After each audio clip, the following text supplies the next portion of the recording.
Hey guys, tonight we travel way, way back to a place where the sun bakes the horizon gold and the air hums with the slow pulse of the Nile.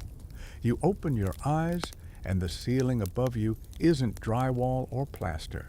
It's woven reeds smeared with drying mud, faintly cracking where yesterday's heat left its mark. A fly buzzes lazily near your ear. You swat, but it's too early to care. You sit up half covered in a linen sheet, staring at the pale dawn creeping through the doorway. And that's when it hits you. You're not you, or at least not 21st century you. You're a peasant in ancient Egypt, maybe around 1500 BCE, and your day's already scheduled by forces far older than alarm clocks. And, sorry to say, you probably won't survive this for long. It's a tough gig. So, before you get comfortable, take a moment to like the video and subscribe, but only if you genuinely enjoy what I do here. Let me know in the comments where you're watching from and what time it is for you. Now, dim the lights, maybe turn on a fan for that soft background hum, and let's ease into tonight's journey together. You blink again and stretch your back. The air smells of dust, straw, and something faintly sweet. Date mash, drying in a corner jar. Your hands look rough, calloused. There's dirt beneath your nails, and you're wearing what can only be described as the world's simplest outfit, a short linen kilt tied around your waist. Your chest is bare, your hair cropped short, and a thin layer of sweat already glistens in the cool of dawn. Welcome home. The house is small, really small. 3 rooms if you're generous, though 2 are more like glorified closets. One has a low sleeping platform made of packed clay, covered with a woven mat that feels like sleeping on very polite sandpaper. The next room is for storage, grain jars, a few baskets, a hand mill made of stone, and an assortment of tools that look older than time itself. The last space is your open-air courtyard, where a few clay pots line the wall. There's a cat sniffing at a lizard carcass. You pretend not to notice. In Egypt, cats are both sacred and slightly terrifying, creatures of Bastet, the goddess of home and protection. You try not to anger one, ever. You can hear the muffled clatter of neighbors waking too. Doors creak, sandals scuff. Someone coughs, someone's kid wails.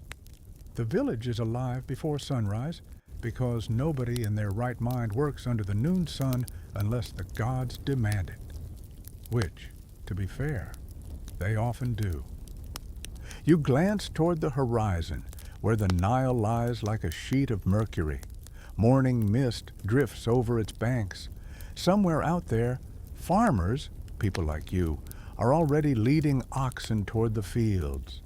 The river's flooding season, called Akhet, has ended, and now the land's soft black mud, the kemet, waits to be sown.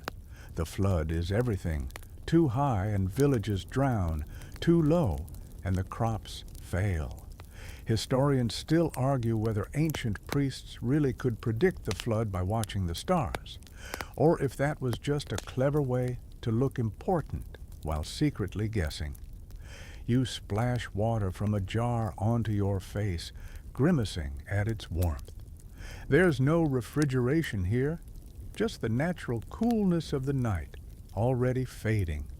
You dry your hands on your kilt and squint at your reflection in the polished bronze shard hanging by the wall. Not bad, honestly.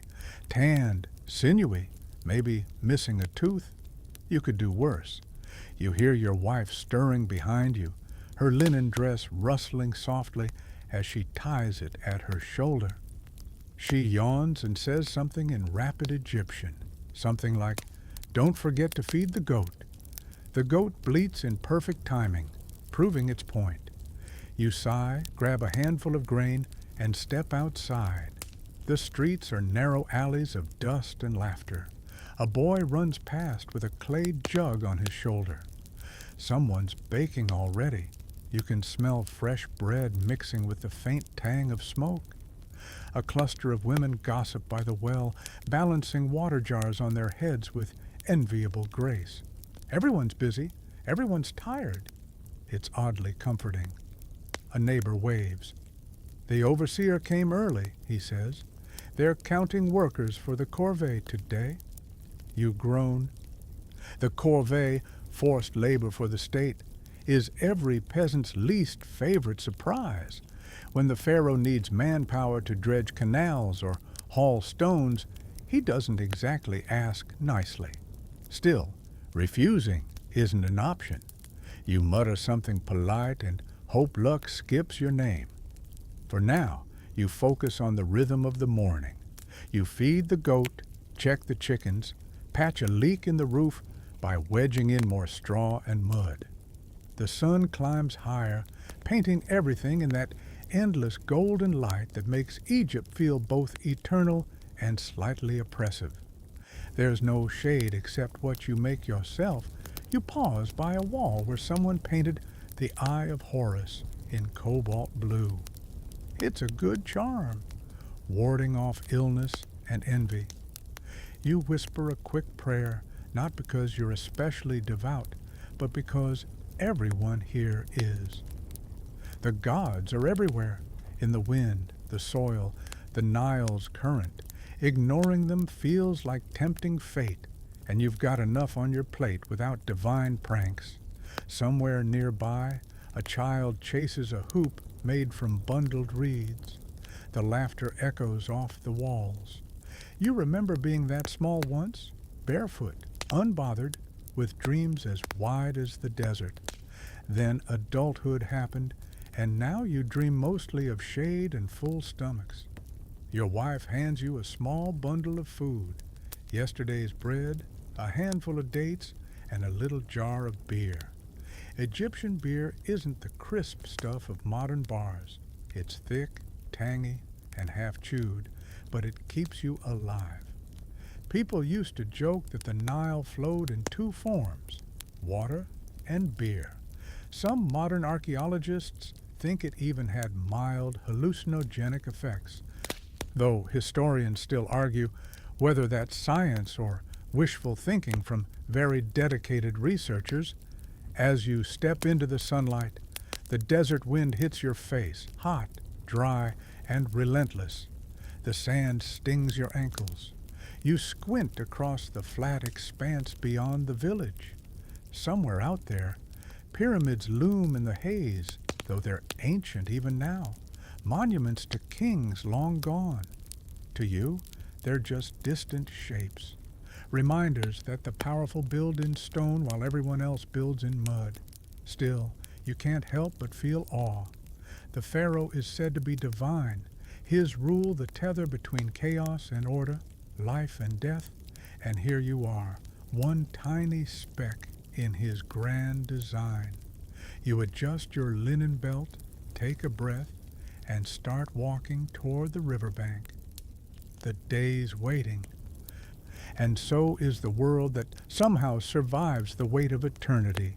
The sun climbs, slow but unstoppable, as you trudge back toward your house after that first burst of morning chores. Sweat sticks your linen kilt to your thighs, and the air hums with the sound of flies and faraway chatter. You step into your courtyard again, thankfully shaded by a woven mat strung across wooden poles, and the temperature drops just enough to feel like mercy.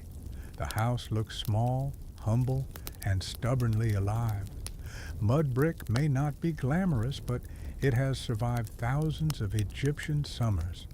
You run your hand across the wall, and a bit of grit crumbles beneath your fingertips.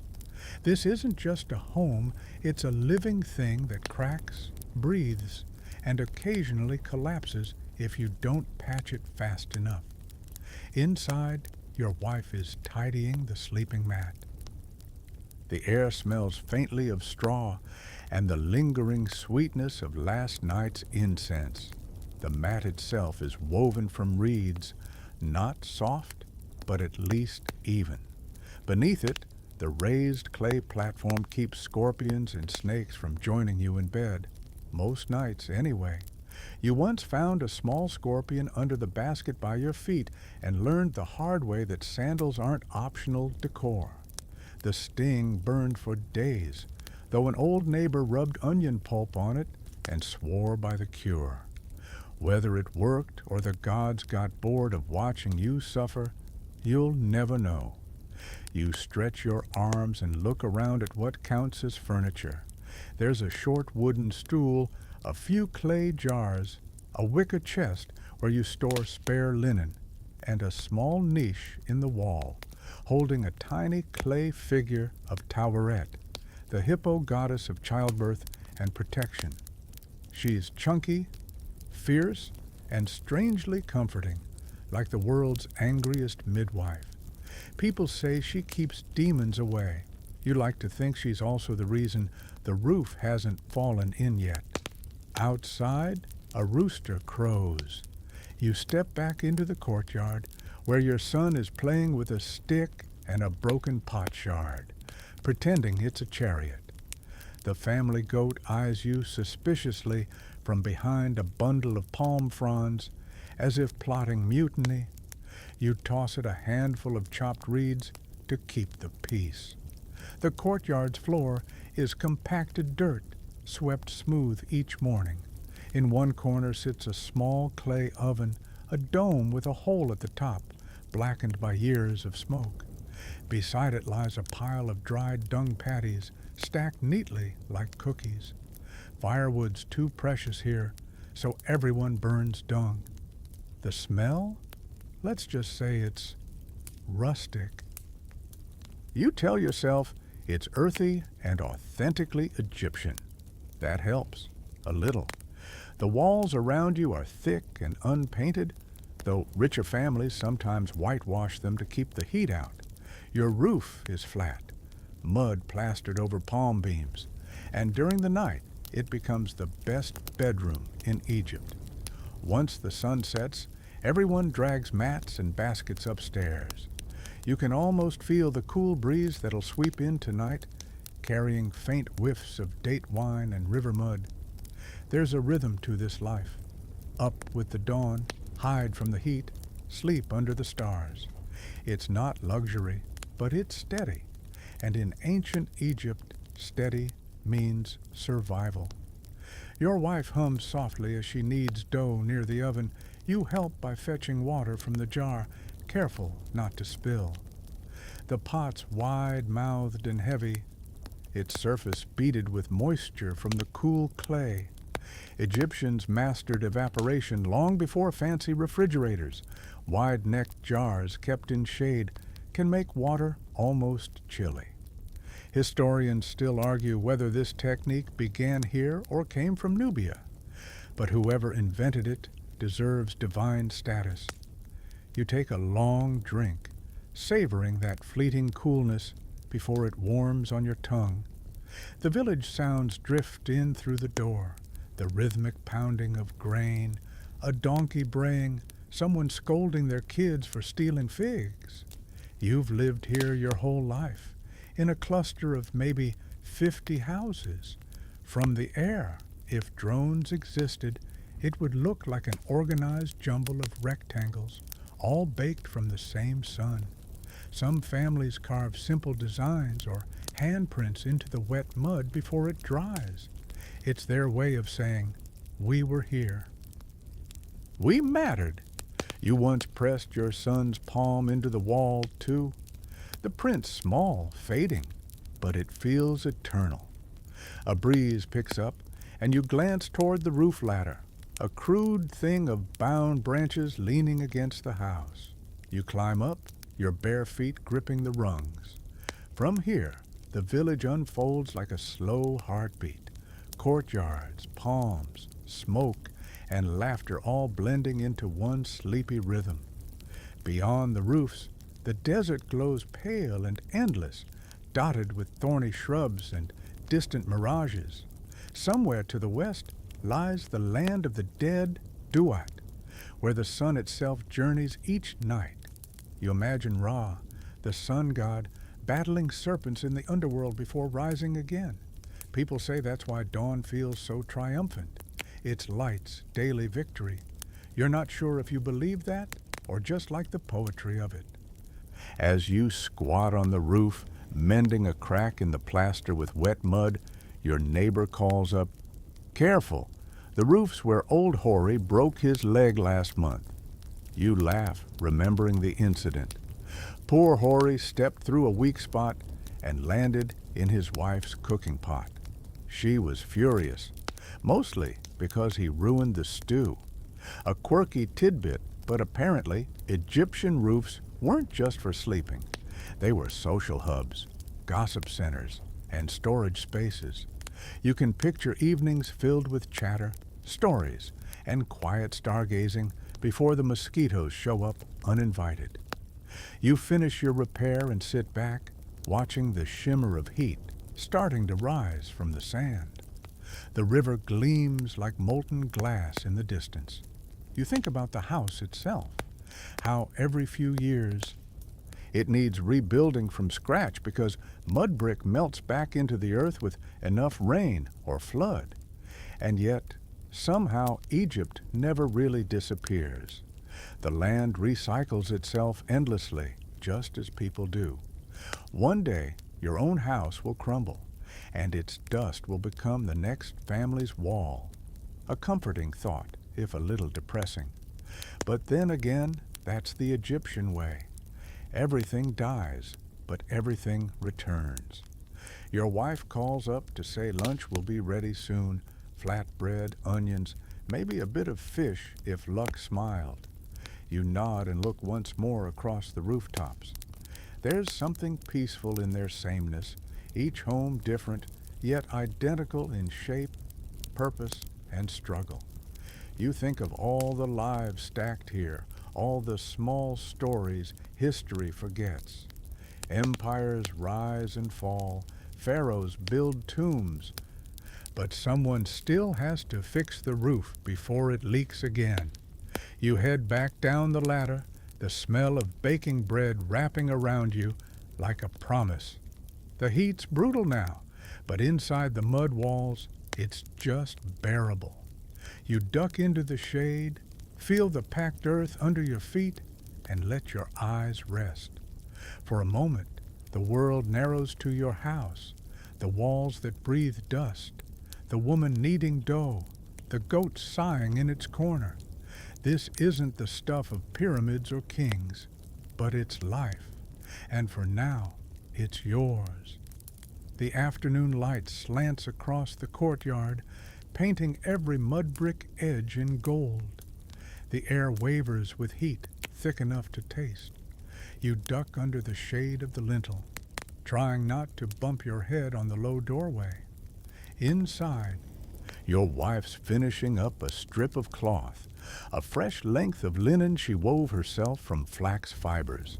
It's pale, almost white, and so light it could be a whisper. She hands it to you with a raised eyebrow. "You can't keep wearing that rag," she says, eyeing your sweat-streaked kilt. You glance down at it. She's not wrong. The fabric's stiff with salt, the hem frayed, and if fabric had opinions, this one would be begging for retirement. You grin and take the new cloth. Linen, it's the Egyptian obsession. Cotton won't even exist here for centuries, and wool's too hot, not to mention ritually unclean, so it's flax, spun, bleached, and beaten smooth until it's soft as river mist. You wrap the new kilt around your waist and tie it with a cord, feeling the crisp coolness against your skin. For a moment, you almost feel fancy. Like one of those workers the pharaoh's officials keep trying to underpay but still need to impress. You step toward the polished bronze shard that serves as your mirror. Your reflection wobbles in it. Handsome enough, if you squint past the sunburn and the single defiant eyebrow hair that refuses to stay put. Your wife tilts her head, amused. "You're missing something," she says. She opens a small clay pot and dips her finger into a dark paste. Then, before you can protest, she smudges it along your lower eyelids. The scent hits you first, earthy, a little tangy, faintly smoky. Coal. It feels cool, almost soothing. You blink a few times, surprised that your eyes stop stinging from the light. That's the point, she says. Coal isn't just for beauty. It's sunscreen, insect repellent, and maybe even antibacterial if you believe the local healers. Historians still argue whether Egyptians actually knew about its medicinal value or if they just liked how dramatic it looked. But either way, it works. You stare at your reflection again. You look like you're about to deliver a prophecy or start a band. Your wife chuckles. Don't flutter your eyes at me. Go help with the water. You grab 2 clay jars and head toward the well, walking slowly because, well, clay's heavy, and you'd rather not become ancient Egypt's first slapstick accident. The village path is quiet now. Everyone's indoors escaping the worst of the sun.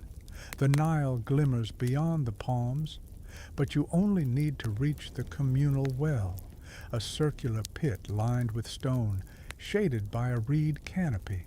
You wait your turn behind an elderly woman muttering a hymn to Tefnut, goddess of moisture. When it's finally yours, you lower the bucket, the rope rough against your palms. The splash echoes, cool and far away.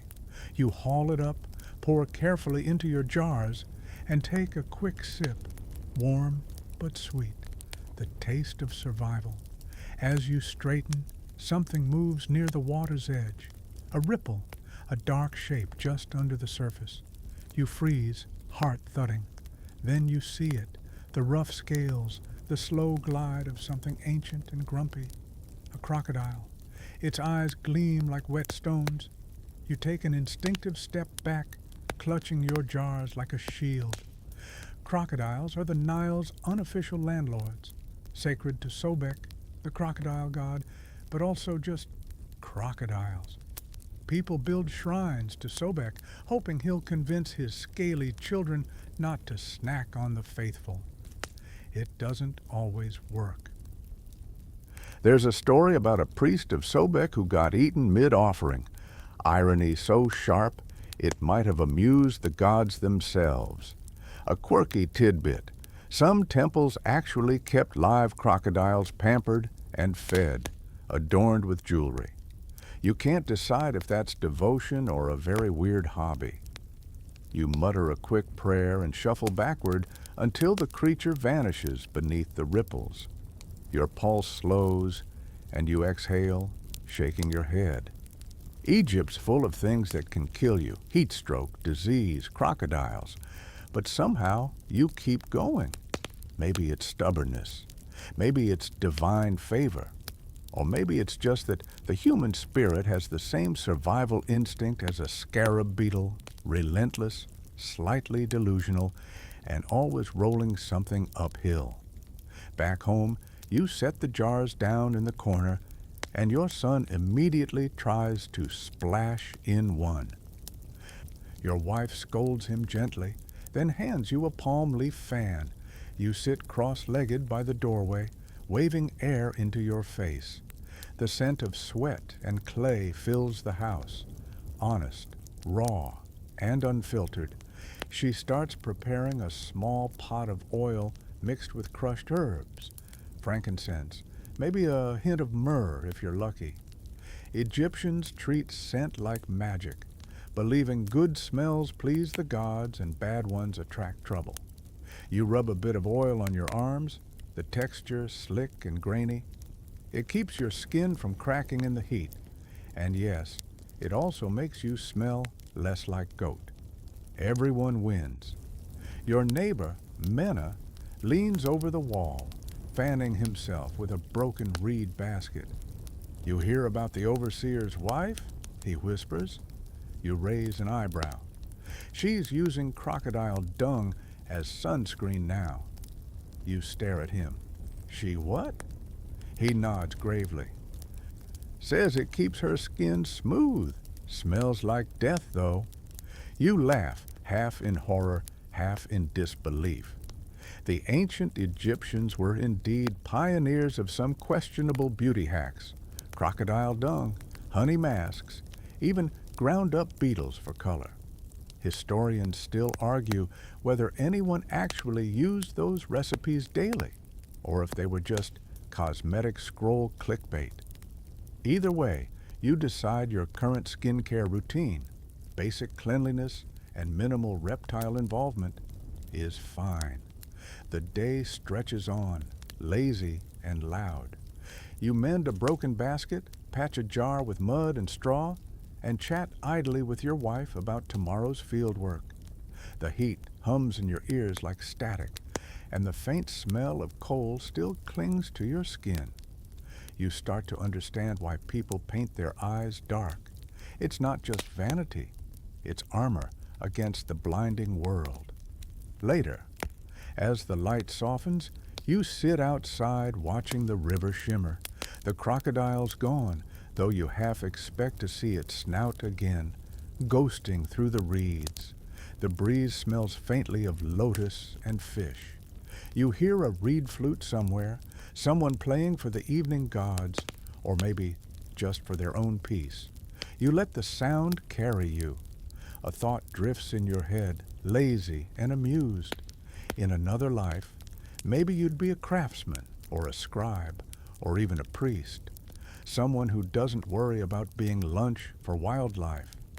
But no, your place is here, in the dust and sweat, beneath a sky that never tires of watching mortals scurry around like ants, pretending to build eternity.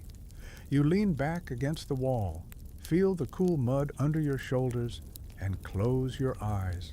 The world smells of linen, oil, and faint smoke. Somewhere, a cat mews. Somewhere else, the gods watch, amused. And you, somehow, are still here, coal-eyed, sunburned, and alive. Evening hasn't arrived yet, and the air still feels like it's coming out of an oven. You sit in the shade, your stomach making small, hopeful noises. The smell of baking bread sneaks through the courtyard, nutty, warm, unmistakable. Your wife's bent over the dome oven, her face glistening with effort, flipping flat discs of dough onto the hot clay surface.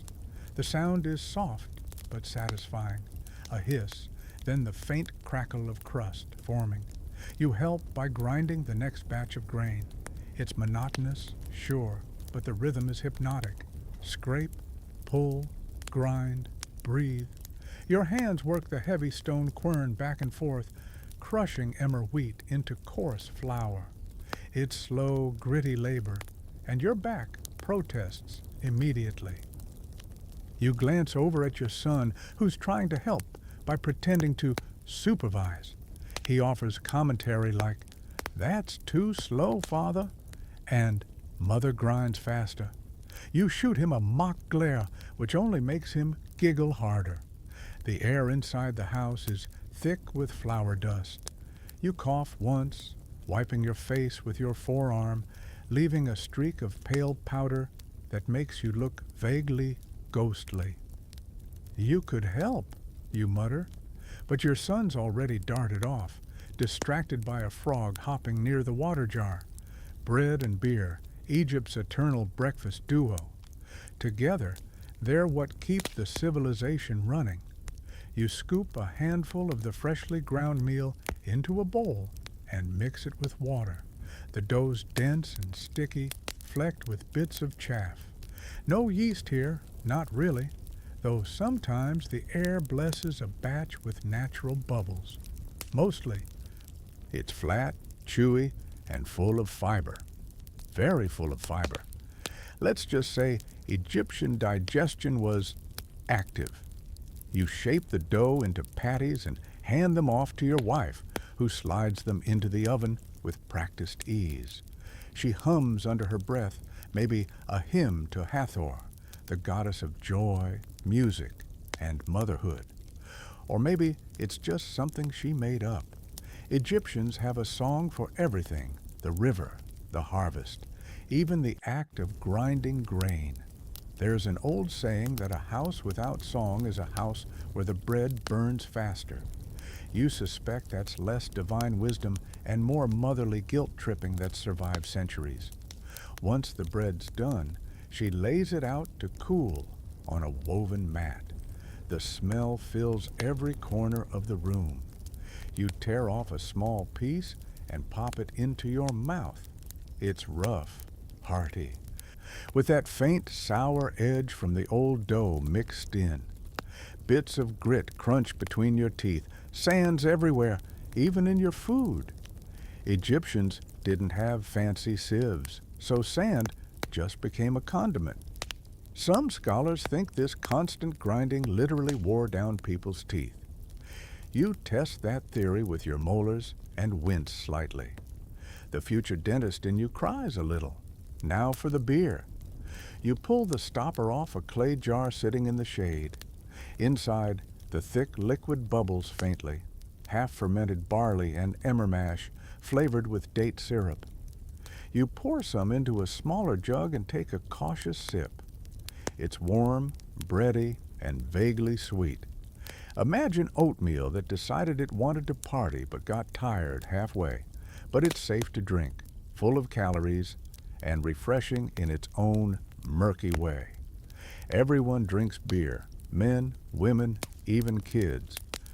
Though theirs is weaker. Water can be risky. Beer, at least, is boiled and blessed. You sit cross-legged, sharing the meal with your family. Bread, onions, maybe a bit of salted fish if you've been lucky at the market. Sometimes you add lentils or figs, though not tonight. It's simple, repetitive fare, but comforting. Egyptians didn't have much variety, but they had abundance when the Nile behaved. You chew thoughtfully, thinking of all the grains that passed through your hands this morning. Life feels cyclical here. Harvest, grind, bake, eat, repeat. It's a treadmill powered by sunlight and survival. Outside, a neighbor's child cries, the shrill wail bouncing off the walls. Someone laughs in the distance. You sip your beer again and feel it warm your belly. It's mildly intoxicating, just enough to soften the edges of exhaustion.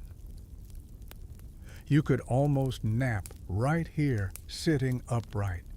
A shadow passes by the doorway. Mena again, your neighbor with the crocodile dung gossip. He pokes his head in. Smells good. Mind if I... He's cut off by your wife's glare, the universal signal for bring your own bread next time. He laughs awkwardly and backs away, muttering something about how his wife burned their batch. You shake your head. Some things never change. Nosy neighbors, culinary disasters, and freeloaders. You glance toward the Nile again through the doorway's sliver of light. Its glint is hypnotic, the way it shifts like living glass. You think about how the river feeds everything, your crops, your food, your very breath. Historians still argue whether the ancient Egyptians truly worshipped the Nile as a god or just personified it to explain its moods. Either way, it's clear who's really in charge. Without its flood, there's no grain to grind, no bread to bake, no life to live. You finish your meal and stretch, feeling the ache in your spine settle in for the evening. Your wife starts cleaning up, brushing crumbs from the mat, and humming again. You take the empty beer jar to rinse by the doorway. The air outside is cooling now, just enough to breathe without feeling roasted. As twilight creeps in, the village stirs back to life. People emerge from their shaded hideouts, chatting and trading food. The smell of bread drifts everywhere, a whole community's dinner, synchronized by survival. Somewhere, a dog barks and a baby squeals. A rooster, confused by the dim light, crows again as if threatening the sunset itself. You laugh quietly. Egypt is never silent, not even at dusk. You and your wife take the leftover bread and wrap it in linen, setting it aside for tomorrow's breakfast. You'll eat it early, before the day begins again in its endless cycle of toil and dust. Maybe you'll even share a bit with the cat. After all, cats here are practically royalty. You think back to that saying everyone mutters before meals, "May the bread last and the beer never sour." It's not just a blessing, it's a wish for another sunrise. Your wife finishes tidying, and the last glow of sun brushes her face. She smiles, tired but steady. You return it with the same quiet understanding. Another day done, another one waiting. You don't need grand feasts or marble halls to feel rich. Sometimes survival is the finest luxury of all. The first light of dawn pries your eyelids open before the rooster even remembers his job. The air's cool for now, but you know that mercy will fade fast. You roll off your mat, joints creaking like old wood, and sit up. The smell of bread from last night lingers, mingled with the faint musk of dust and sweat. Your wife's already awake, of course she is, packing a small bundle of food for you. Today's a work day, and not the light kind.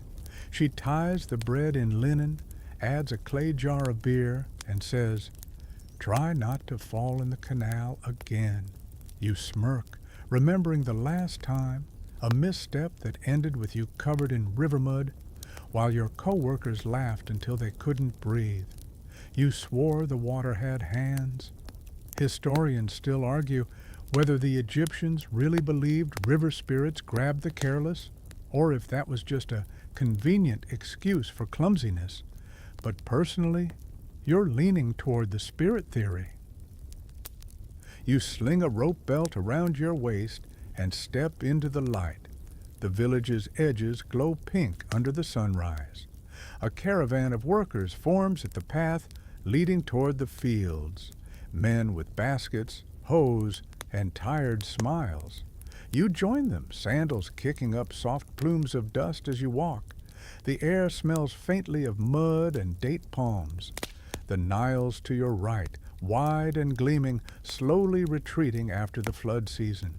The black silt it left behind, the Kemet, is rich and soft, a blessing and a curse.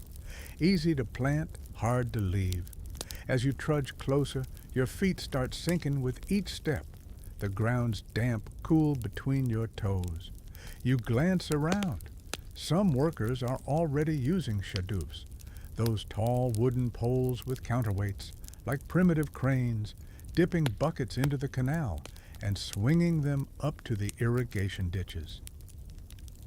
It's a dance older than memory.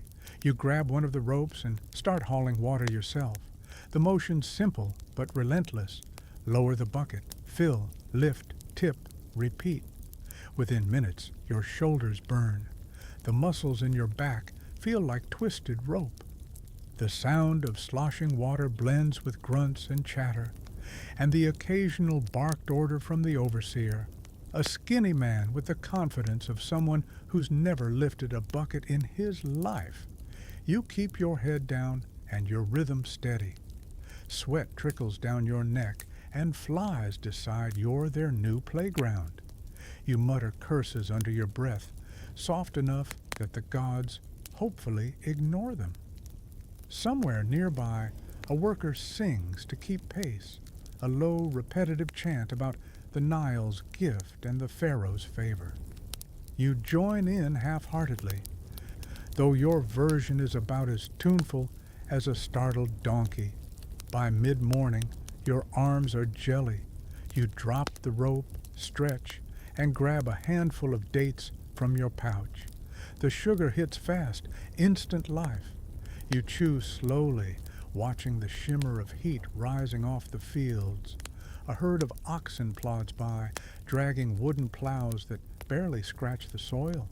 You step aside, letting them pass. The farmer behind them urging them forward with soft clucks. The smell of earth fills your lungs.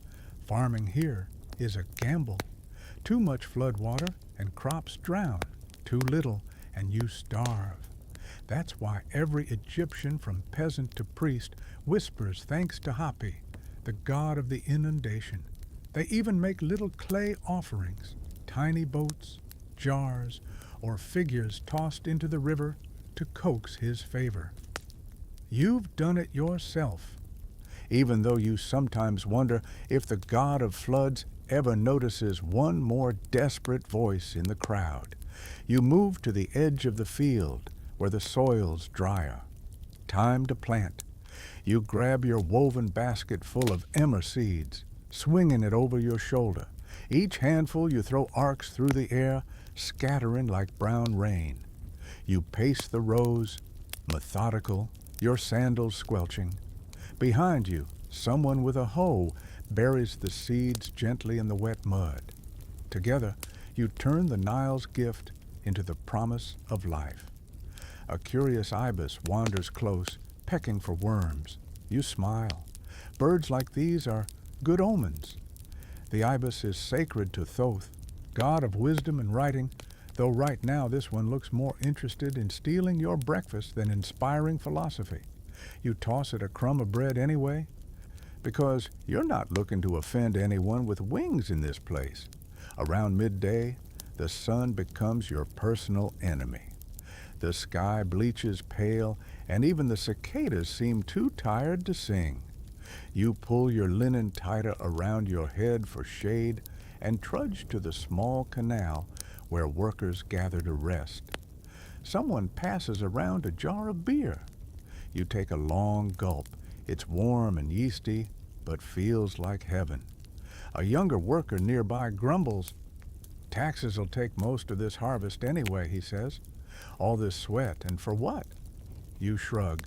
"For food. For the pharaoh's temples. For the gods. For not starving." He snorts. "Same thing." You grin faintly. He's not wrong. The tax collectors will come when the fields turn golden, weighing every sack of grain, counting every jar. And somehow, their numbers never quite match yours. Historians still debate whether ancient record-keeping was meticulous or just mathematically creative. You'd vote for the latter, based on experience. You finish your drink and stand again. The rest breaks over. Time to keep planting. As you move back to the rows, you notice a boy chasing a frog through the reeds, laughing like the heat doesn't exist. You watch him for a moment, remembering what it felt like to be that light, that careless. Then you bend back to your work, your spine bending with the earth's rhythm. The afternoon stretches long and slow. You lose track of time, measuring the day only by your own shadow, shrinking and growing again. The shadows creak endlessly, water dripping down the channels. Every now and then, someone curses when their bucket splits or a snake slithers by. One man swears the snake hissed his name. You chuckle. Egyptians have a story for everything from divine cats to talking cobras. It's what keeps the heat from driving everyone mad. Finally, when the light softens again and the sky turns honey-colored, the overseer calls it, "Enough for today," he yells. You drop your tool, shoulders aching, hands trembling from fatigue. You look around, the fields damp and freshly sown, shimmering with a quiet beauty. This is what life here is, toil and hope laid out row by row. As you start the long walk home, the wind picks up, brushing cool fingers across your face. You watch the river reflecting the fading sun, and for a moment, you feel proud. You've moved the Nile itself today, in your own small way. Somewhere out there, priests in white robes chant praises to gods and kings. But here, in the mud and sweat, you know who really keeps Egypt alive. You glance at your hands, streaked with dirt and callus, and smile. Maybe the pharaoh's tombs will last for eternity, but so will this, the quiet labor that keeps the world turning. You wake the next morning with arms so sore they might as well belong to someone else. The sun hasn't even peeked over the palms yet, but the faint gray light of dawn fills your small house like the sigh of another long day. You stretch and groan. Today, though, isn't a field day. Today's the day the scribe comes, an event that always manages to make your stomach twist harder than bad beer. Your wife senses your mood. She passes you a bit of bread, still warm from the oven, and says, "Smile, or the scribe will think you're hiding something." You snort. "I am hiding something. My last nerve." She smirks, but doesn't disagree. The tax collector arrives mid-morning, riding a donkey that looks far more dignified than its owner. He's trailed by 2 scribes, both holding wooden pallets filled with ink cakes and bundles of reed pens. You've never understood how they manage to look so clean, even out here among the mud and goats. Their linen's spotless, their fingers barely dusty, their hair oiled and styled like miniature pharaohs.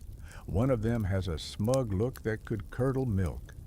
The collector dismounts and wipes his forehead dramatically.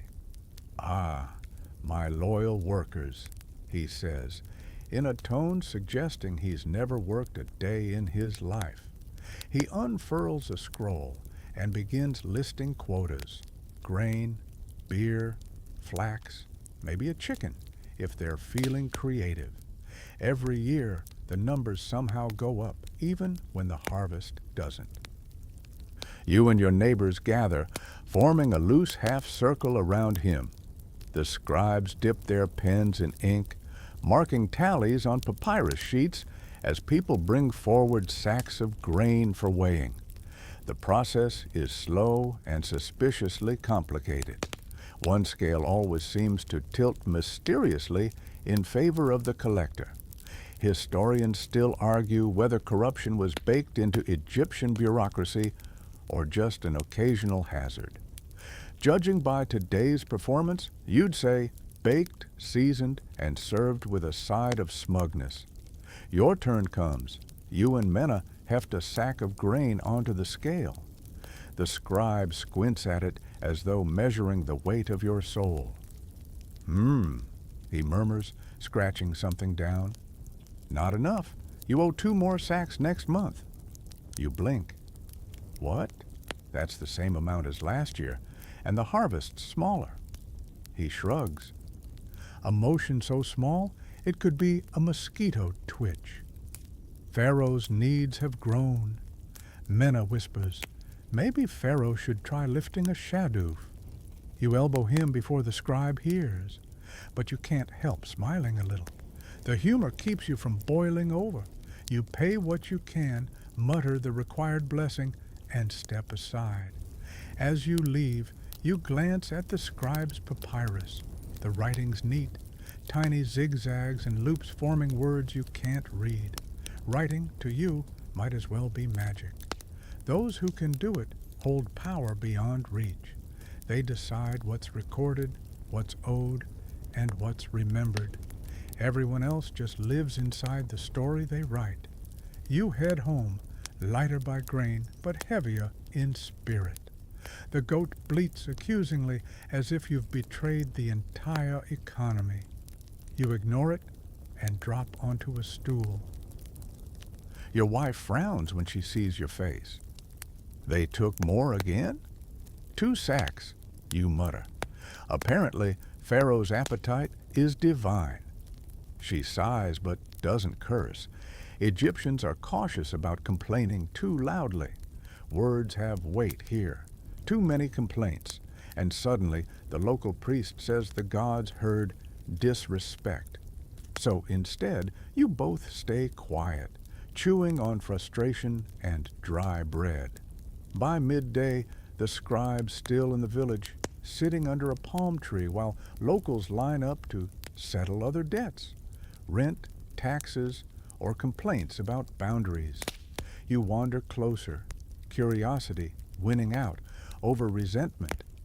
He's dipping his reed pen into a small pool of black ink and writing fluidly across a fresh scroll. The motion is mesmerizing. Every stroke carries confidence. You wonder if the pen itself feels proud. Beside him, a younger apprentice reads numbers aloud from a wax tablet, scraping and rewriting with a stylus.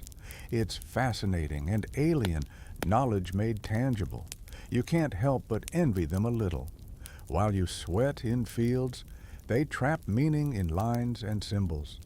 You wonder what it feels like to make thoughts last forever. One of the elders, Hori, the same man who once fell through his roof, steps forward to argue a boundary dispute. 2 palm trees, 1 canal, and suddenly the question of whose field ends where turns into a philosophical war. The collector sighs theatrically while the scribe takes notes. "We will measure tomorrow," the scribe says, sounding exhausted already. "If the gods are willing." Hori scowls. "The gods don't own the palm trees, I do." A ripple of laughter passes through the crowd. You can't help it either. Bureaucracy may be eternal, but so is comedy. Later, when the officials finally leave, the village exhales as one. Mena mutters, "Every time they visit, my back hurts more, and they don't even make me work." You nod, stretching. It's the emotional labor. That evening, after things settle, you sit by the doorway, sharpening your sickle blade with a whetstone. The rhythm of metal on stone feels like cleansing, a small reclaiming of control. Your wife sits beside you, spinning flax fibers into thread. The light of the setting sun catches in her hair, turning it coppery. "You know," she says softly, "one day our son might learn to write, maybe work for a scribe instead of sweating in the fields." You raise an eyebrow. "And become one of them?" She smiles. "Better to hold the pen than be written about." You mull that over. She's right. As usual, writing means freedom here, or at least the illusion of it. It's a key you'll never own, but maybe your children will. The thought eases something in you. Maybe progress isn't impossible, even for peasants. The sun dips below the horizon, painting the walls gold one last time before surrendering to dusk. You hear laughter from the street, neighbors sharing leftover beer, joking about how the scribe tripped on his robe. The bitterness fades a little. Egypt, you think, has a way of balancing things. You give grain, the river gives life. You curse taxes, laughter gives peace. A gentle wind stirs, carrying the scent of lotus and smoke. You lean back against the mud brick wall, sickle still in hand, and smile faintly. Bureaucracy may be eternal, but so are resilience and humor. Somewhere out there, the scribes are counting numbers on scrolls. Here, you're counting stars. And for tonight, that feels like enough. The next morning begins with the sound of gossip, low, bubbling, unstoppable. You're still rubbing sleep from your eyes when you realize your courtyard has become the unofficial town square. 2 neighbors have planted themselves outside your doorway, whispering as though they've uncovered a state secret. Your wife steps out with a broom, eyebrows raised. "If you're going to gossip," she says dryly, "at least bring bread." You lean against the doorframe, half amused. Village life in Egypt runs on 3 things: water, grain, and conversation. Everyone knows everyone's business, and somehow, news travels faster than the Nile flood. "They say the potter's wife shouted at the priest," one of the women says. "Right in the temple courtyard." The other gasps dramatically. "Didn't the priest's donkey eat her washing last week?" "Exactly," you chuckle. In a place where days blend together under the same sun, gossip is entertainment, therapy, and sometimes survival strategy. It's how you know who's feuding, who's expecting, and who's secretly saving enough barley to buy another goat. Historians still argue whether ancient Egyptian villages were as tightly knit as the tomb paintings suggest, or if artists just liked pretending everyone got along. You can confirm firsthand it's both heaven and headache. After a few minutes, the gossipers drift away, and your wife turns to you. "The festival's next week. My sister says we'll need extra beer for the offering." You nod automatically, then freeze. "Your sister? The one who thinks our goat smells like sin?" She smirks. "The very same. She's bringing her husband and his mother." You groan theatrically. "We'll need 3 extra jars." Despite the teasing, you're secretly looking forward to the festival. It's rare to have a break from fieldwork, and even rarer to have an excuse to celebrate. But today's not about feasts or gods. Today's about your family and the endless list of small things that hold it together. You spend the morning patching a broken wall while your son chases chickens, cackling. He's 6, all knees and energy, his hair sticking up like straw. You call him Hori after your father, though sometimes you suspect you're raising a monkey. He's supposed to be learning how to weave baskets, but right now he's more interested in seeing how far a clay shard can skip across a puddle. Your wife is grinding grain again, singing softly to keep the rhythm. Her voice floats through the courtyard, mingling with the smell of baking bread. There's a peace to it, the kind that sneaks up quietly, not grand like temple hymns, but comforting, familiar. You realize this right here is the pulse of Egypt. Not kings or pyramids, but homes like this one, bound by laughter and chores. Later, you walk through the village to deliver a basket of dates to an elderly neighbor, Satra. Her house leans slightly to the left, as if bowing to time. She's sitting in her doorway, eyes sharp as ever. "You're late," she says, though her smile betrays her pleasure. You hand her the basket and sit down beside her. Satra talks about her youth, working by the river, marrying young, losing her husband to the corvée. She says it with no bitterness, just fact. "We endure," she tells you, "like the Nile. It rises, it falls, but it always returns." You nod. She pauses, looking at you sideways. "You treat your wife well." You choke slightly on a date. "I try." "Good. Because a bad husband ends up sleeping with scorpions. Not as punishment, just consequence." You laugh. It's easy to forget how much women run the quiet machinery of life here. They grind, weave, brew, bear children, and somehow still find time to keep the village emotionally afloat. Pharaohs might command armies, but wives command you. As the day heats up, you head back home. Your wife's sister has arrived early, of course. She's loud, confident, and halfway through criticizing your courtyard's cleanliness. You exchange polite smiles that could curdle milk. The goat bleats accusingly at her, which might be divine justice. Lunch becomes a diplomatic mission. Bread, onions, beer, conversation about the weather, the crops, the price of flax. You manage to avoid any mention of goats or temple incidents. Your son entertains the group by balancing a date on his nose until it falls into the beer jar. Everyone laughs, even your sister-in-law. Small victories. In the afternoon, you walk to the edge of the village where palm trees cluster near the canal. Mena joins you, carrying a fishing net. "I heard you've got company," he teases. "Thought you'd need rescuing." You grin. If you bring back a fish big enough to feed them all, I'll name my next goat after you. You both wade into the shallows, tossing the net with practiced motions. The water's warm, sliding around your ankles, full of darting silver. A dragonfly hovers near your arm, its wings flashing blue. You stand in silence for a while, just listening, the hum of insects, the rustle of reeds, the distant laughter of children.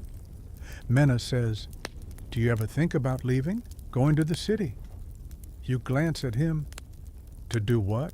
Chase priests for handouts? He shrugs. Maybe work on the tombs near Thebes.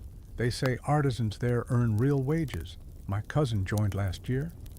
You've heard the same stories. Skilled workers carving limestone walls, painting gods in gold and lapis. A different world. Maybe in another life, you say. For now, the fields need us.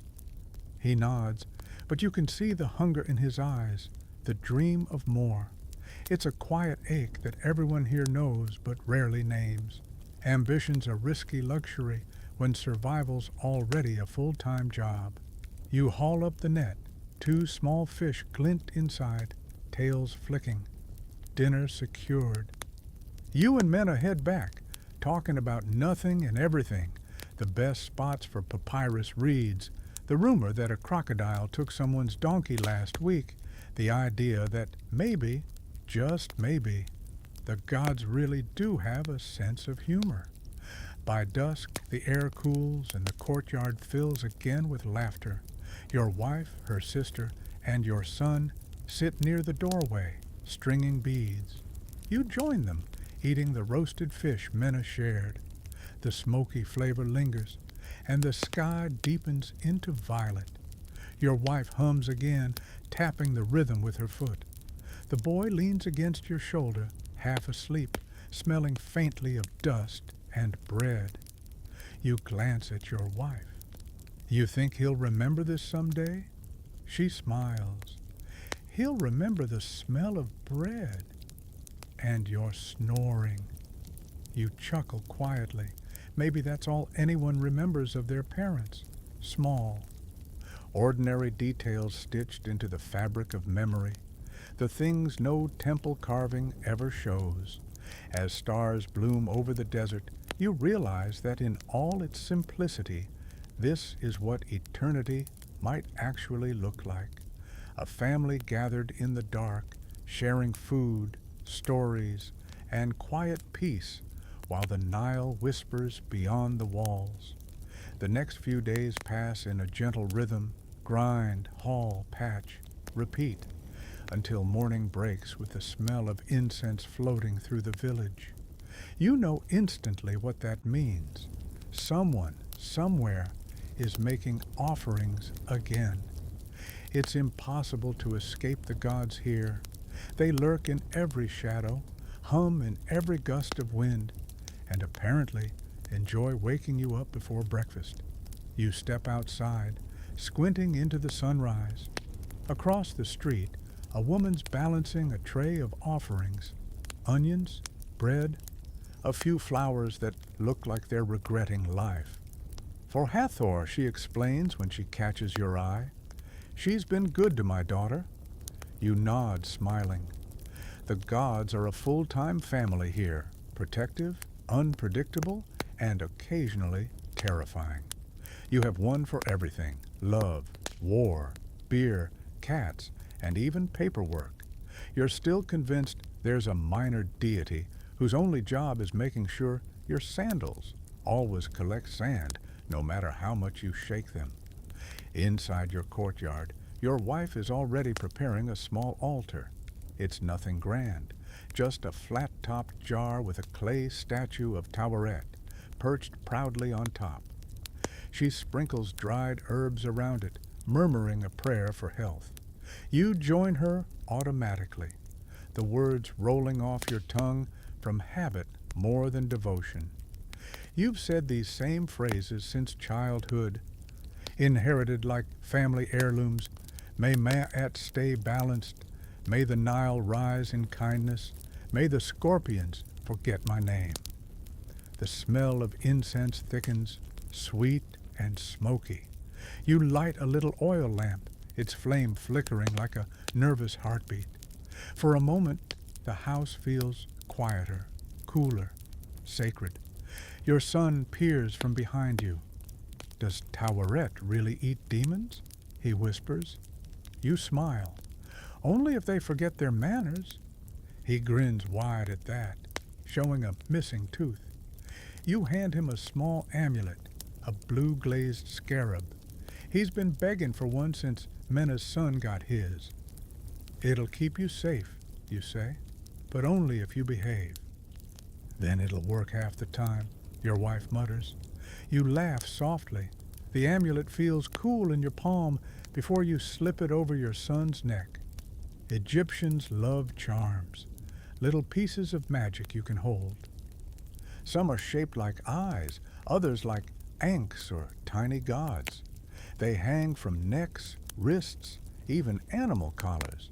Your goat has one too, though you're fairly certain it doesn't appreciate the fashion statement. You decide to walk to the temple that afternoon. The village one isn't big, just a rectangular building of sun-baked brick, its doorway guarded by 2 painted cobras. Inside, the air smells of frankincense and heat. You bow slightly as you enter.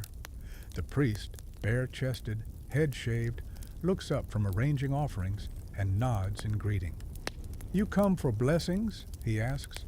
You hand over a small loaf of bread and a jar of beer, your modest contribution. For Ra, you say, may he not fry me alive this season. The priest's mouth twitches in what might be amusement. He murmurs a chant, draws a circle in the air with his palm, and gestures toward a clay basin filled with water. You wash your hands in it, a symbolic cleansing, and feel an unexpected calm. Behind him, murals cover the walls, Ra sailing his solar bark, Osiris judging the dead, Anubis weighing hearts against feathers. The colors, though faded, still pulse with life. Historians still argue whether temple artists used imported minerals for the blues and reds or local pigments mixed with beer froth. But either way, the result is mesmerizing. You stare at them, half wondering how people so obsessed with eternity could make colors that outlast even their bones. As you leave the temple, the sunlight blinds you for a moment. The priest's chants linger in your ears, low and rhythmic. It's easy to forget the world outside when you're inside those walls. The air feels thicker there, like you're closer to something vast and patient. Back home, you find your wife hanging laundry on the roof. Sheets of linen sway like ghost sails in the breeze. The gods are happy today, she says, without looking down. I could tell by the way the fire smoked. You nod, though you suspect the fire always smokes the same. Still, you like her certainty. It makes the world feel more stable, like everything's part of some larger plan, even if that plan involves taxes, back pain, and goats that escape at the worst moments. As afternoon turns to evening, the village buzzes with little rituals. Someone ties a string around a newborn's wrist to ward off evil eyes. A group of women gather near the canal to float lotus flowers downstream, an offering for fertility and safe births. You watch as the petals drift away, glowing pink in the setting sun. You remember your own mother doing the same when you were young. She'd whisper prayers into the river, telling you the gods could hear best through water. Maybe that's why Egypt listens so well. It's a land tuned permanently to prayers. When night falls, you sit on your roof, legs crossed, looking at the stars. They're dazzling tonight, scattered across the sky like polished quartz. You point one out to your son. That one's Orion, the hunter. The ancients say he guards Osiris in the afterlife. He squints. Do you think the gods really live up there? You shrug. Maybe. Or maybe they just like watching us stumble around. He laughs softly and curls against your side. The desert breeze tugs gently at your hair. You trace a finger through the dust on the roof and think of how fragile belief can be, and yet how necessary. Without the gods, what holds the world together? The Nile floods, crops grow, the sun rises and sets. But faith makes it mean something.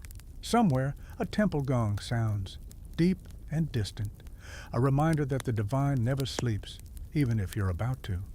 You whisper one last prayer, not out of fear but habit. Keep my family safe, keep the river kind, and maybe, if it's not too much trouble, keep the tax collectors busy elsewhere. Your wife laughs softly beside you, having overheard. You think the gods take requests like musicians? Worth a try, you say, smiling. The stars shimmer in reply, silent but steady. Maybe that's their way of saying they heard you, or maybe they're just laughing quietly, the way gods probably do when mortals think they understand anything. You lie back on the cool roof, eyes drifting shut. Somewhere, incense still burns, curling thin lines of smoke into the night. And whether or not the gods are real, this moment feels holy enough. By the next morning, the incense smoke from last night's offerings has been replaced by the more familiar scent of sweat and dust. You're already awake before the rooster's first confused crow. There's a ripple of tension in the village, the kind that spreads when an official visit is rumored. You can feel it in the air, as thick as clay after rain. Someone said yesterday that the pharaoh's overseer was riding down from the regional capital to inspect labor quotas. You know exactly what that means. Someone's about to get drafted into corvée work again. You stretch, rubbing the sleep from your eyes, and feel that mix of dread and resignation settle in your chest. You've done your share of state labor before, hauling stones, dredging canals, mending flood barriers, but every time it comes around, it feels like a test you didn't sign up for. The ancient world's version of jury duty, except the punishment for skipping, isn't a fine, it's flogging. You wash your face in the courtyard, the water still cool from the night air. Your wife's already awake, kneading dough. They say the overseer's bringing soldiers, she says without looking up. Just in case. You grunt. Of course he is, because clearly we're a rebellious lot armed with hoes and goats. She doesn't laugh. Her brow stays furrowed. You can tell she's worried. By the time the sun clears the rooftops, the official party arrives. 3 men on donkeys, 1 on foot carrying a scroll, and 2 guards in simple kilts with short sticks that say, "We're here to enforce fairness, violently if necessary." The villagers gather in the square, shading their eyes. The lead overseer dismounts dramatically, dusts off his linen, and smiles the kind of smile that means bad news in bureaucratic wrapping. "People of the Nile," he calls, arms spread wide like he's about to grant salvation. The pharaoh, may he live forever, requires loyal hands for the canal works near Peasant. The water must flow freely if our crops are to thrive. You exchange a glance with Mena, who mutters, translation, "He's behind schedule." You both stand silently as names are read from a scroll. You pray to every deity you can think of.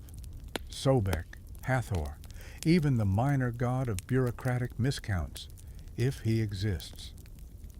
But luck has a twisted sense of humor. "Hori, son of Ptah-hotep," the scribe announces. You wince. That's you. You feel your stomach drop like a stone in the Nile. Mena pats your shoulder sympathetically. At least it's not pyramid hauling season, he whispers. You glare at him, though he's right. Pyramid construction is for state laborers with worse luck than yours, and these days it's mostly temples anyway. Still, 3 weeks in the sun digging canals isn't exactly a vacation. The overseer's assistant hands you a clay token marked with a symbol of Ra's disk, the pass you'll need to present when you arrive at the work camp. It's your golden ticket to blisters and back pain. Report tomorrow at dawn, he says curtly. When they finally leave, the village exhales in unison. Some celebrate their names weren't called. Others, like you, start quietly preparing. Your wife doesn't say much, just hands you a pot of honey to trade later. It's worth a few extra rations at the work site. Keep your head down, she says softly, and remember your sandals this time. You smirk. One time barefoot, and I never hear the end of it. She smiles faintly, but doesn't laugh. Her eyes linger on you a little too long. You both know what these jobs mean. People come back thinner, older. Some don't come back at all. The next morning, you join the group of conscripted workers trudging along the canal road. The air is sharp with early light, and the horizon glows like molten copper. You pass palm groves, fields dotted with ibises, and the occasional shrine painted with the eye of Horus. The sound of sandals shuffling on packed earth is oddly rhythmic, like a heartbeat of the working class. After a few hours, the work camp appears, a cluster of reed huts near a massive trench that will soon become a new irrigation canal. The overseer from your village joins a senior foreman already shouting orders. Men grab shovels, baskets, and picks. You fall in line, trying to blend into the rhythm. The labor's grueling. You scoop mud into baskets, pass them along a chain of workers, dump, repeat. The sun's relentless, pressing down like a physical weight. Your skin burns despite the coal around your eyes. You're drenched in sweat, dust sticking to every inch of you. Someone jokes that the gods must use this site to bake mortals before sending them to the afterlife. The foreman paces along the trench, shouting when the rhythm slows. You keep your head down. You've learned that hard work draws less attention than either slacking or trying too hard. The trick is to look busy enough that they forget your name. Around noon, you're granted a short break. You and Mena collapse under a makeshift shade of woven mats. You share some beer and flatbread, chewing in silence.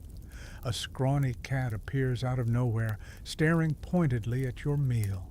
You toss it a crumb. You think the pharaoh even knows we exist? Mena asks after a while. You shrug. He knows the canals do. He grunts. Close enough. There's a rumor going around that the pharaoh himself once worked beside his men to show solidarity. Historians still argue whether that actually happened or if it was royal propaganda. Judging by your current experience, you'd bet your last date it was the latter. The days blur together. You wake, dig, haul, sleep. The canal slowly takes shape, a sinuous scar through the land, glistening faintly when the first trickles of Nile water begin to fill it. One night, you stand by the embankment watching the reflection of the moon ripple in the water. It's strangely beautiful, this thing you've built. You think about how many thousands of hands have done the same over generations. Ordinary lives poured into the earth like offerings. When your service finally ends, 3 weeks later, you're thinner, darker, and infinitely more appreciative of sitting still. You trudge back toward your village, clay token tucked safely in your belt, as proof of completion. The air smells different here. Home always does. Your wife sees you first, her smile breaking through the exhaustion, like sunlight through storm clouds. She grabs your arm, inspecting you for damage. "You didn't fall in this time," she says with mock surprise. You grin weakly. The crocodiles were on strike. That night, you sit together on the roof watching the stars. The ache in your body feels almost holy now, a reminder of the price of civilization. The pharaoh's canals will carry life to the fields, and your sweat will flow with it. You think about that old saying your father used to mutter whenever taxes or corvée labor came calling, "We live so the river doesn't die." Now, more than ever, you understand what he meant. When the next sunrise washes the mud brick walls pink, the whole village buzzes with the unmistakable hum of anticipation. It's festival day. The word has been passed, the beer's been brewed, and for once, just once, nobody's yelling about taxes or broken shadufs. Even the goats seem calmer, which you take as a good omen. You wake before the heat fully arrives, stretching the soreness from your canal-laboring limbs. Your wife's already decorating the courtyard with garlands of dried lotus and bits of papyrus painted bright blue.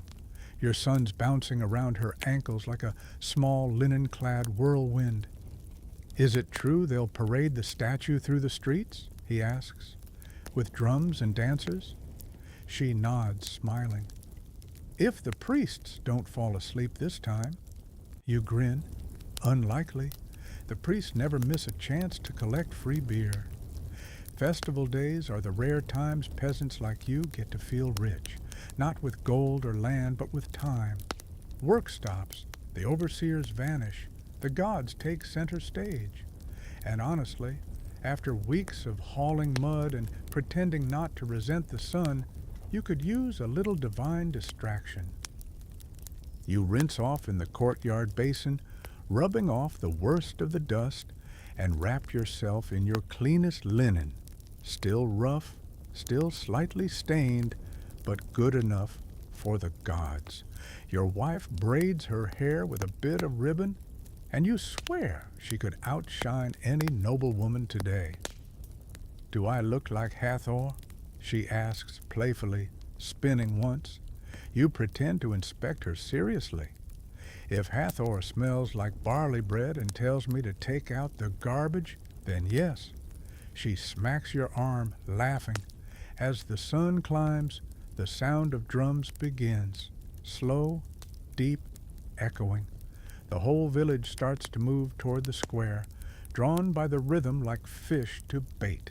You join the flow, your son perched on your shoulders to see over the crowd.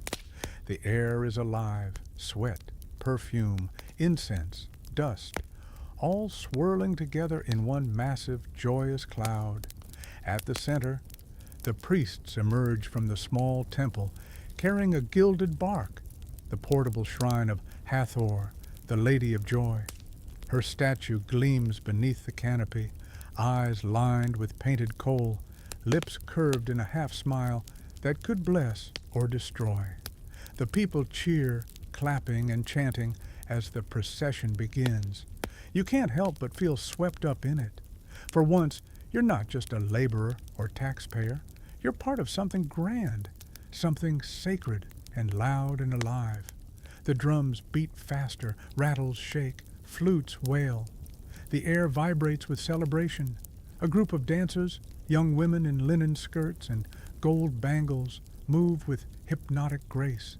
They twirl and stomp, arms lifting toward the sky. Your son's jaw drops. "They look like birds," he whispers. You nod. That's the point. Hathor's joy has wings. Historians still argue whether these festivals were spontaneous community affairs or tightly orchestrated by priests and officials. But to you it feels organic, messy, human, and beautiful. Someone spills beer, someone else starts singing off-key, and a goat wanders into the parade, earning applause instead of scolding. You catch sight of Mena balancing a jar on his head, dancing like a man possessed. "You're sober, right?" you shout. He just grins and shouts back, "Not for long." You laugh until your ribs ache. The festival's rhythm carries everyone. For a few hours, class and rank dissolve. Even the overseer from the next town joins the dance, awkwardly clapping offbeat, but grinning like a child. Vendors set up stalls along the edges, roasted fish, honey cakes, beer jars sweating in the sun. You buy one of each because it's not a real festival without overindulging and regretting it later. Your wife teases you as you juggle the food. "Save room for dinner." "What dinner?" "This is dinner," you reply, mouth full of honey cake. You stroll through the market lane, music trailing behind you. There are toys carved from reeds, charms shaped like cats and eyes, trinkets that promise luck. You buy your son a small clay whistle shaped like a bird. He blows it instantly, startling a priest. "That's a blessing," you lie smoothly. The priest squints, but lets it go. As the afternoon fades, the priests carry the bark down to the river. The entire village follows, forming a shimmering procession along the banks. The light on the water dances like gold foil, and for a moment, it's easy to believe the gods really are present, shimmering just out of sight. The priests chant hymns, throwing lotus flowers and small offerings into the current. You add your own, a bit of bread and a whisper. "Thank you," you murmur, "for floods that don't drown and harvests that don't starve." Your wife hears and smiles softly. That's enough for them to listen. You both stand there as the chant fades, the sound replaced by the lapping of water and the buzz of cicadas. Later, back in the square, the real fun begins. Someone starts a drinking contest. Someone else starts a game involving throwing pebbles into jars. You sit with your neighbors around a small fire, passing a jug of beer that tastes suspiciously stronger than usual. Laughter bounces between the walls like music. Mena tells a story about the time he tried to fish with a spear and ended up stabbing his own sandal.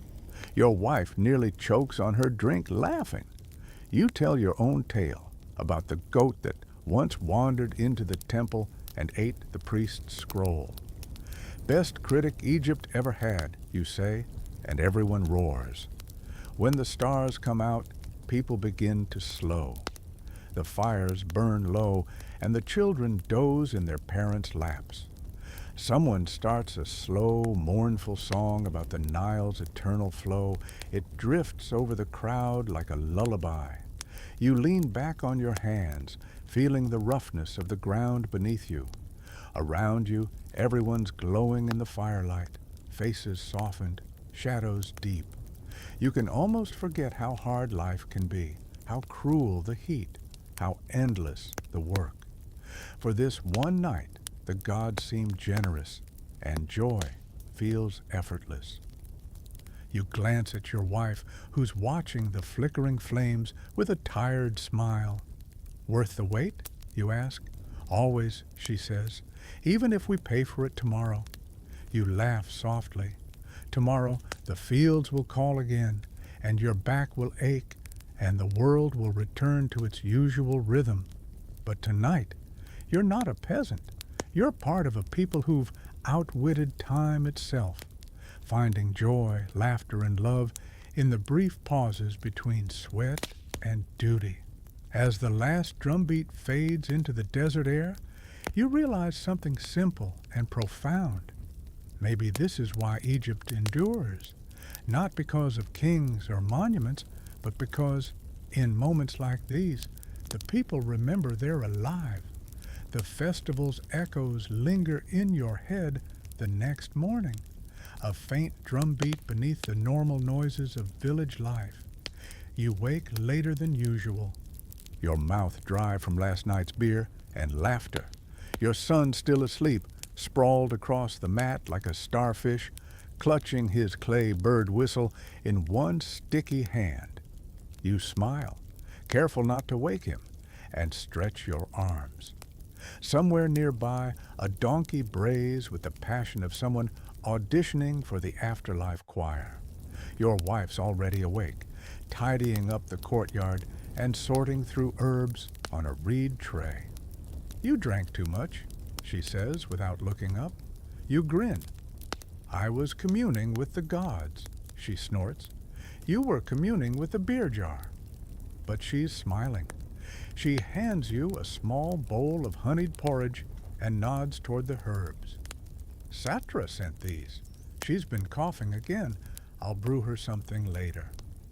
You glance at the mix: dried mint, willow bark, a few scraps of frankincense. And, if you're not mistaken, something that looks suspiciously like crushed garlic. Egyptian medicine doesn't skimp on strong smells. You take your breakfast outside, sitting in the sunlight. The village feels softer today, quieter. People move slowly, nursing hangovers or maybe just savoring the calm.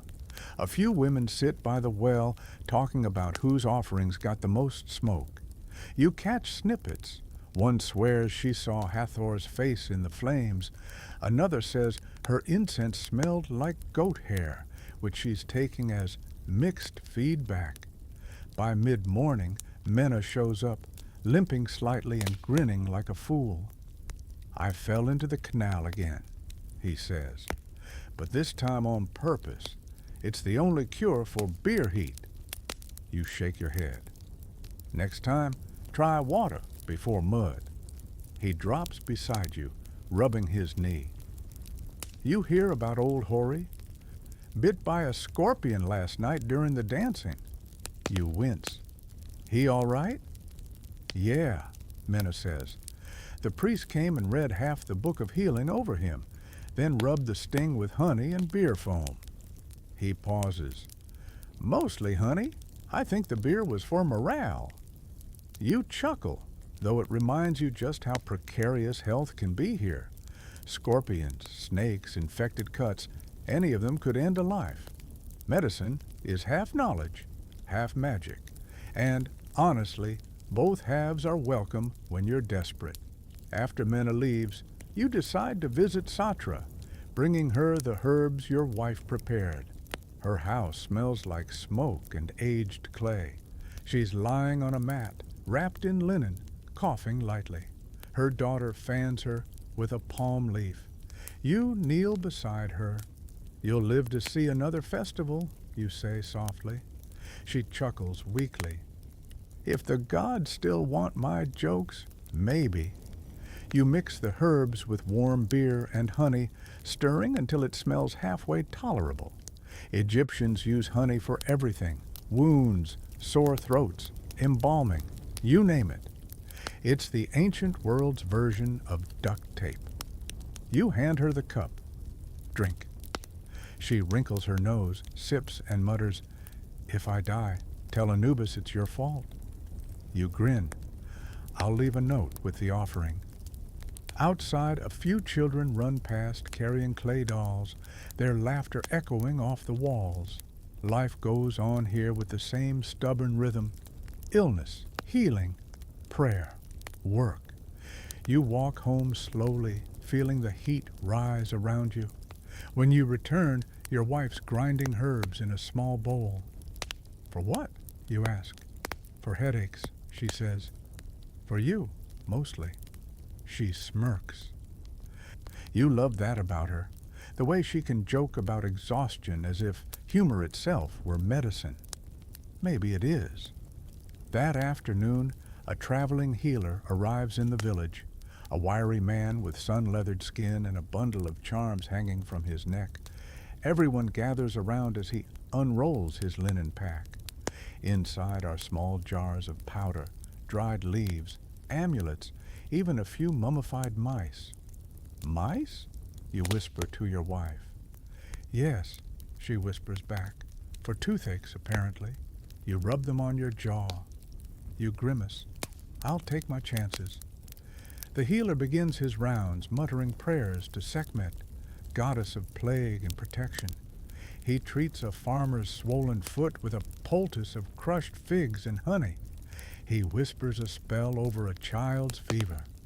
You can't tell whether the magic or the care does the healing, but both seem to help. When he's done, he offers small amulets for sale, tiny bronze eyes and scarabs.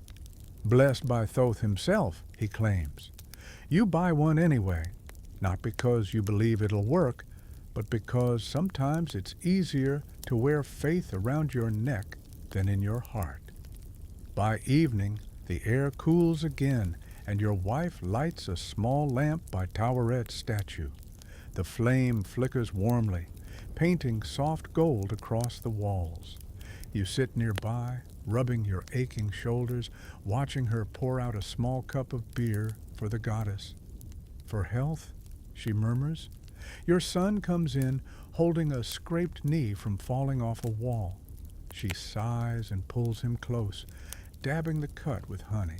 He winces dramatically. It stings.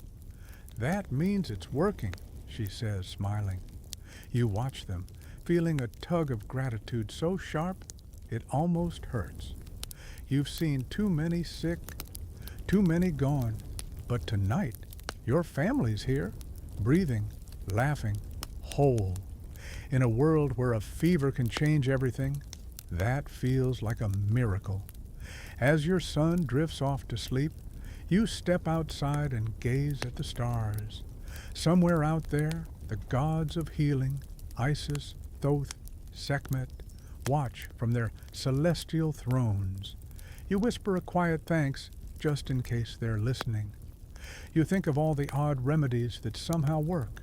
Garlic for infections, honey for wounds, willow bark for pain. Historians still argue whether ancient Egyptian medicine was truly scientific or just clever observation wrapped in religion. But to you, it doesn't matter. Healing's never been just about ingredients. It's about care, attention, belief. You head back inside, blowing out the lamp. Your wife's already lying down, your son curled at her side. You settle onto your mat, the air thick with the faint sweetness of honey and herbs. Your body aches, but in a good way, the kind that says you've lived another full day. Tomorrow, the sun will rise again.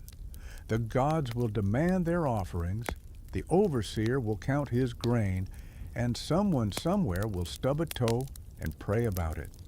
But tonight, the world is still. And for the first time in weeks, you feel healed, not by herbs or spells, but by the quiet certainty that life, however fragile, keeps finding a way to mend itself. The peace doesn't last long. It never does in a village this small. The morning begins with shouting outside, a sharp, accusatory kind of noise that cuts through breakfast like a spear. You step out, half a loaf in hand, to find two neighbors facing off in the dusty street. One's holding a broken basket, the other's holding his temper by a thread. "He stole my grain," the first man yells. "Liar," the second snaps. "Your donkey knocked it over." The growing crowd mutters, intrigued. In Egypt, nothing draws attention faster than an argument, except maybe a dropped beer jar. You sigh and wander closer because curiosity's a stronger force than wisdom. Within minutes, the village headman arrives, a balding, perpetually annoyed man named Pacer, who doubles as both peacekeeper and referee. "Enough," he shouts. "We'll take this to the scribe when he returns tomorrow." Both men groan. Nobody likes court days. Too much paperwork, too little satisfaction. You know how it'll go. They'll stand in front of the scribe, swear oaths before a small statue of Ma'at, the goddess of truth, and argue for hours while he writes furiously with his reed pen, pretending to care. Eventually, someone will pay a fine in grain, and everyone will go home convinced justice is a matter of who the gods like best this week. Later, back at your courtyard, your wife shakes her head. It's always over grain, she says, rolling dough. People kill each other over it, and still it never tastes any sweeter.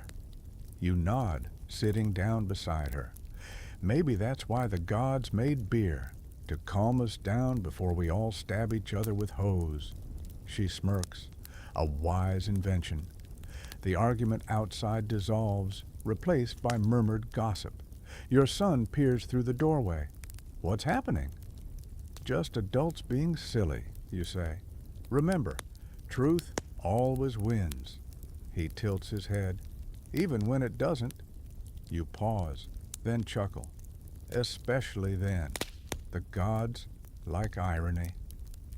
Later that afternoon, the scribe's messenger actually arrives ahead of schedule.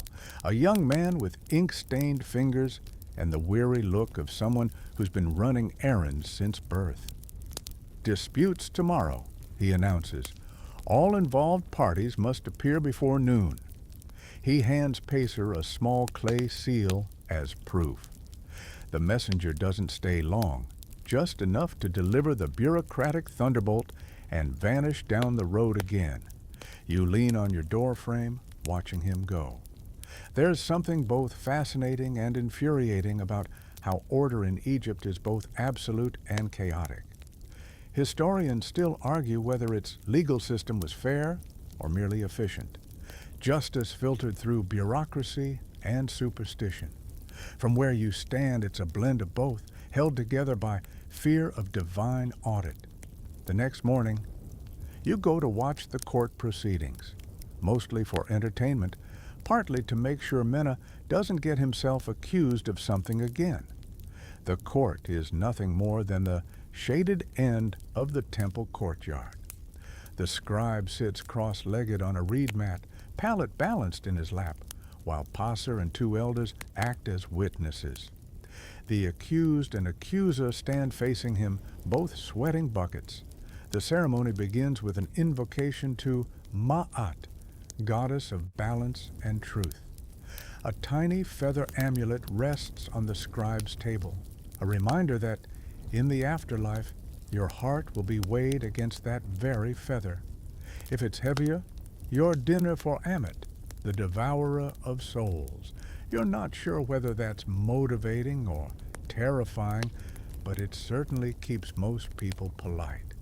The accuser speaks first, describing how the other man supposedly crept into his granary after dusk. The accused protests that he was home the whole time, grinding barley.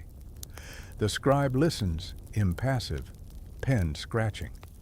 He occasionally asks questions, never looking up. You can tell he enjoys this, the quiet power of deciding whose story will live forever on papyrus.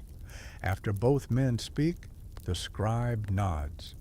You will swear by Ma'at and the pharaoh that your words are true. Each man touches the small feather amulet and swears. You can almost feel the tension ripple through the crowd. Everyone believes the gods watch closely during oaths.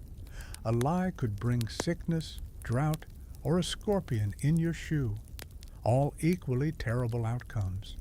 Then, unexpectedly, the scribe gestures to one of the witnesses, a woman who works at the mill. She steps forward, nervous but steady. I saw his donkey near the granary, she admits, pointing at the accused, but I don't know if he was there. The scribe hums thoughtfully, scribbling something down. Then, after a long silence, he declares, the accused will return half a sack of grain as restitution, and both men will share an offering of beer to seal peace. There's a murmur of agreement. The verdict's light, merciful even. You suspect the scribe just wants everyone to get along before lunch. The men bow reluctantly, and someone brings out a jug of beer. They pour 2 cups, spill a little on the ground for the gods, and clink jars. The crowd cheers. Egypt's justice system at its finest, mildly inconvenient, vaguely holy, but at least socially lubricated. You glance at Mena beside you. You think that'll work? He shrugs. Depends how strong the beer is. Later that evening, you find yourself thinking about that feather of Mahat again, the image of hearts weighed after death. You imagine the hall of judgment, Osiris seated on his throne, Anubis steady with the scales, Thoth recording every detail in perfect hieroglyphs. A terrifying yet strangely comforting thought, justice that outlasts human memory. Your wife notices your silence as you sit outside under the fading sun. "You're thinking too much," she says, handing you a cup. "Just wondering if Mahat ever gets tired," you reply. She smiles. "Balance doesn't sleep. If it did, the Nile would stop flowing." You sip your drink, watching the horizon darken. Somewhere, someone's lighting incense to apologize to the gods for lying under oath. Somewhere else, a thief's whispering prayers not to be caught. And you, well, you're just here, trying to keep your own heart as light as that divine feather. It's not easy. Nobody's perfect. But as your wife leans against your shoulder and your son's laughter echoes from inside, you figure you're doing all right. Because maybe justice isn't just in the courts or temples. Maybe it's in moments like this, the quiet fairness of life continuing, balanced delicately between what's lost and what's still yours. The next few days drift by in that lazy rhythm Egypt seems to perfect. Sunrise, work, food, laughter, sleep, repeat. But something lingers in your mind. That scribe at the hearing, his pen gliding across papyrus like a spell, you can't shake the thought. How does someone even learn to do that? To trap words like insects under glass, to make memory permanent? You find yourself watching the scribes more carefully when they visit. Their hands never stop moving. Their lips barely part as they murmur through tallies, oaths, messages from the capital. They seem to live half in this world and half in another, the world of ink, papyrus, and power. One morning, after dropping off grain at the storehouse, you spot a young apprentice sitting under a palm, scratching lines into a discarded pottery shard. You clear your throat. "That's writing?" you ask. He looks up, surprised. "It's practice? Not good yet." You crouch beside him. The marks are tiny. Lines, loops, hooks, like river reeds caught in a storm. You can't make sense of them. "What does it say?" He grins shyly. "My name." Then, "I am learning." You chuckle. "Seems accurate?" The boy laughs, then offers you the shard. "Try one?" You hesitate. You've held shovels, sickles, baskets, but never a pen. You take the shard gingerly. The stylus feels strange in your hand, light but deliberate.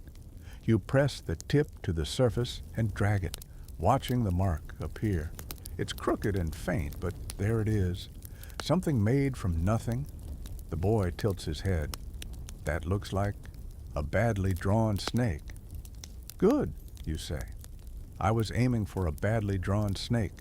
He grins, and you hand it back, oddly proud of yourself. Historians still argue whether commoners in Egypt were really illiterate or just too busy to learn, but you can confirm even a single squiggle feels like power. That evening you tell your wife about it while she spins flax thread by lamplight. "You should have seen it," you say. Tiny marks that actually mean something. She raises an eyebrow. "So does your face when you realize you forgot to close the grain jar." You grin. "No, I mean writing. Words that last longer than breath." She smiles gently, but there's a hint of sadness in her eyes. Maybe one day our son will learn. Someone in this house should talk to the future. You think about that long after she's fallen asleep. The stars above shimmer like ink dots on dark papyrus, and you wonder how many stories have already been written about people like you. Farmers, laborers, ordinary souls. Probably none. The pharaohs get their hieroglyphs carved deep into stone. You get dust and memory. But then again, dust is eternal too. The next morning, your son tugs at your hand. "Can I come to the storehouse?" he asks. You nod. It's busy season again. Grain counted, measured, logged. He loves watching the scribes, though mostly because they dip their pens like magicians. Inside, the air's thick with the smell of wheat and ink. A scribe sits cross-legged by the door, reading numbers aloud as assistants pour grain into tall jars. His reed pen scratches like a whisper. 2 hecat, 3 car, seal it. You stand quietly beside your son. "Can you read what he's writing?" he asks. "No," you admit, "but I can tell it's important." The scribe glances up. "Every word's important when the gods demand order," he says absently, still writing. "Chaos begins when people forget to count." You smile faintly. Then Egypt must be safe forever. He finally looks at you, a trace of amusement in his eyes. "You joke, but without records, the river would starve us all." He gestures at the papyrus. "Numbers are how we make sure the flood gives more than it takes." You nod, though part of you still wonders if anyone's counting the people behind those numbers. When you get home, your son starts scratching lines into the dirt with a stick, copying what he saw. "Look," he says proudly, "it means fish." You squint. "It means stick." He laughs. "It can mean both." You grin and ruffle his hair. "That's the spirit. You'll fit right in with the scribes. They love confusing people." The sun slides lower, turning the walls orange. You sit outside, the smell of ink still lingering in your imagination. You picture rows of papyrus scrolls stored in temples, records of taxes, prayers, dreams. You wonder if any mention a farmer who once tried to draw a snake and ended up inventing modern art. That night, you dream of writing. You're in a hall filled with glowing scrolls, each one whispering when touched. You reach for one and realize it holds your own life, the fields, the bread, the laughter, the aches. When you wake, dawn's just a pale smear on the horizon, but you feel different, like some small piece of you has been recorded somewhere invisible. At breakfast, your wife asks, "What's got you smiling?" You shrug. "Just thinking about words." "Dangerous habit," she says. "Next thing you know, you'll be trying to write poetry." "Already have," you say, deadpan. "It's called my tax complaint." She bursts out laughing so hard she nearly drops the bread knife. That afternoon, you take one of your son's broken pots, smooth its surface, and scratch a few lines with a sharpened reed. The marks are meaningless, just shapes you remember seeing. Still, when you hold it up to the light, it feels almost sacred, a whisper to the future that someone was here, thinking, dreaming, existing. The cat wanders by and promptly knocks it over. It shatters. You sigh, then laugh. Maybe the gods prefer their stories short. Your wife looks up from her weaving, or maybe they want you to practice. You grin. "Practice, huh? Fine. Tomorrow, I'll write something better." Because somehow, between mud brick walls and endless chores, the thought of leaving even one mark that outlasts the day feels worth every effort. You might never carve your name in stone, but you can at least carve it into time, even if it's just for yourself. The wind changes. You feel it first as a cool breath whispering across the fields at dawn, then as a restless shiver that runs through the palm fronds like rumor. The Nile's been steady for weeks, but the air smells different, dry, electric, unsettled. You can't tell if it's a blessing or a warning. You wake earlier than usual, stomach tight. There's work to do, as always, but you can't shake the feeling that the day's going to test you. Your wife seems to sense it too. "Storm season," she says quietly, peering out at the horizon. Ra must be angry again. "Maybe he just sneezed," you mutter, but your heart's not in the joke. You gather your tools anyway: hoe, basket, rope. Your son's still sleeping, sprawled across the mat, his scarab amulet glinting faintly in the half-light. You tuck the cloth around him and step outside. The air feels heavier today, pressing against your skin. Clouds gather, rare and unsettling, the color of bruised copper. A few of your neighbors are already outside, staring up like they expect divine commentary. Mena's there too, clutching his hat. "Told you," he says, "the wind from the west brings trouble. Sand, sickness, bad luck. You forgot goats," you say, "because if Egypt's going to suffer, goats will definitely find a way to make it worse." By mid-morning, the storm hits. The sky turns the color of old parchment, and the wind starts howling across the fields. Dust and grit whip your face, and you wrap your linen around your head, squinting through the haze. Everyone rushes to cover tools, tie down baskets, and drag animals indoors. Your wife meets you at the doorway, eyes watering. "The roof!" she shouts over the wind. "It's lifting!" You scramble up the ladder with a jar of mud plaster and a prayer on your lips. The wind claws at you like a living thing. You press down handfuls of wet clay, patching cracks where the straws come loose. Below, your wife holds the ladder steady, yelling directions that you can barely hear, but somehow obey instinctively. The storm rages for what feels like hours, then fades as suddenly as it came. The air goes still, unnaturally quiet. You climb down, exhausted and coated in a layer of fine grit. The courtyard looks like it's been buried alive, sand piled against the walls, everything dusted dull. Your wife hands you water. "We'll be cleaning for days," she says. You nod, too tired to answer. But the storm's only the beginning. The next few nights bring a strange humidity, thick and uneasy. The Nile smells stronger, almost sour. Frogs croak louder than usual. And then the scorpions arrive. You spot the first one in the grain jar, a shiny, yellow-backed brute glaring up like it owns the place. You curse, grab a stick, and coax it out carefully before smashing it under a tile. "One down," you mutter. "A million to go."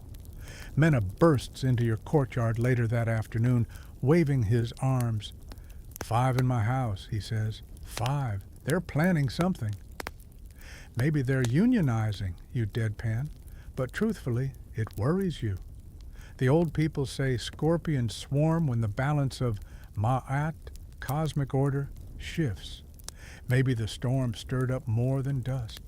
Maybe the gods are reminding everyone who's really in charge. You spend that night awake on the roof, half listening for crawling sounds. The stars peek through a faint veil of clouds, glimmering like distant eyes. The air's cooler now, the storm's memory fading, but the unease lingers.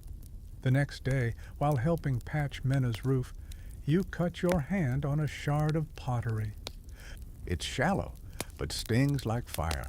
Your wife insists on washing it with beer and honey, wrapping it in linen. "You'll live," she says. "Probably." You grin weakly. That's reassuring. Still, the cut throbs. By evening, your fingers are stiff and the ache spreads. You start worrying about infection, about what you'd do if you couldn't work. You lie on the mat, staring at the ceiling, listening to the faint rustle of sand outside. Life feels suddenly fragile, like your house, sturdy until one good wind tests it. Your wife sits beside you, humming quietly. "Remember when we lost half the roof last year?" she says.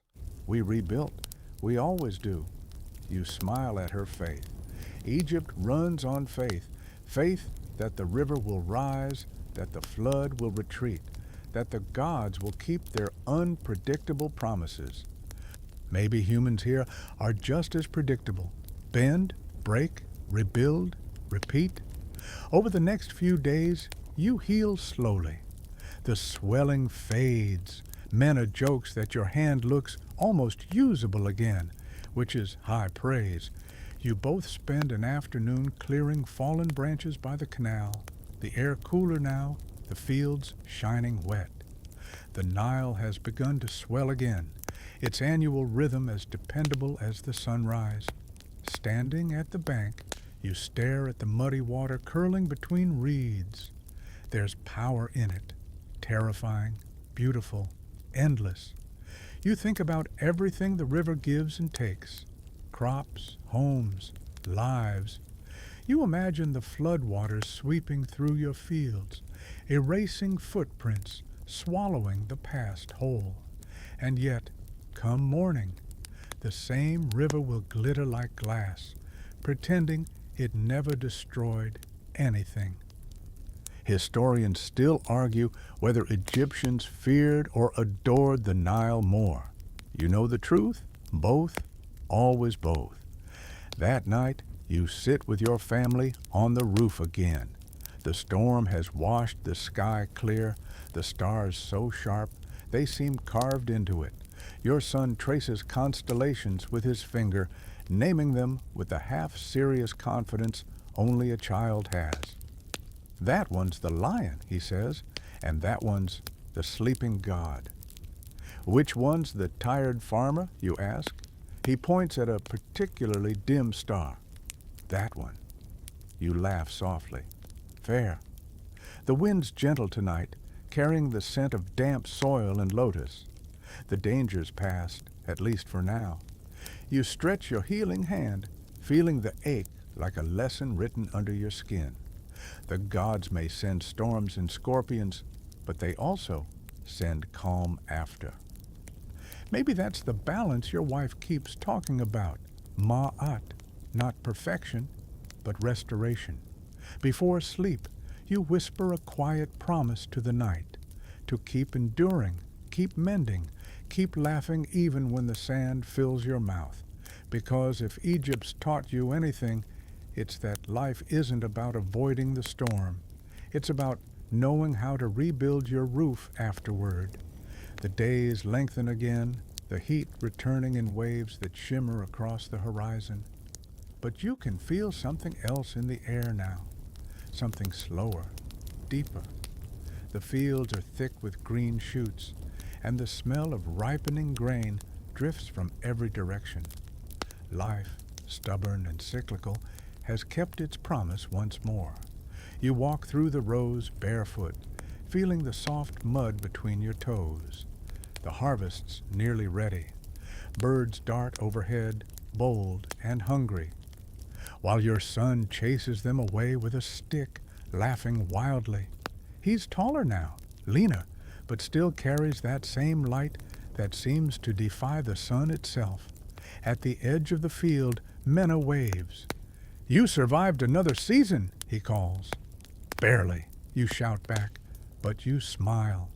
There's comfort in that old joke. It means you both made it. As you bend to inspect a cluster of golden stalks, a small shadow flickers over the ground. You glance up. A vulture circles lazily high above, silent and patient. It's not a bad omen here. Vultures are sacred to Nekhbet, protector of Upper Egypt. Still, their quiet presence always makes you think of endings.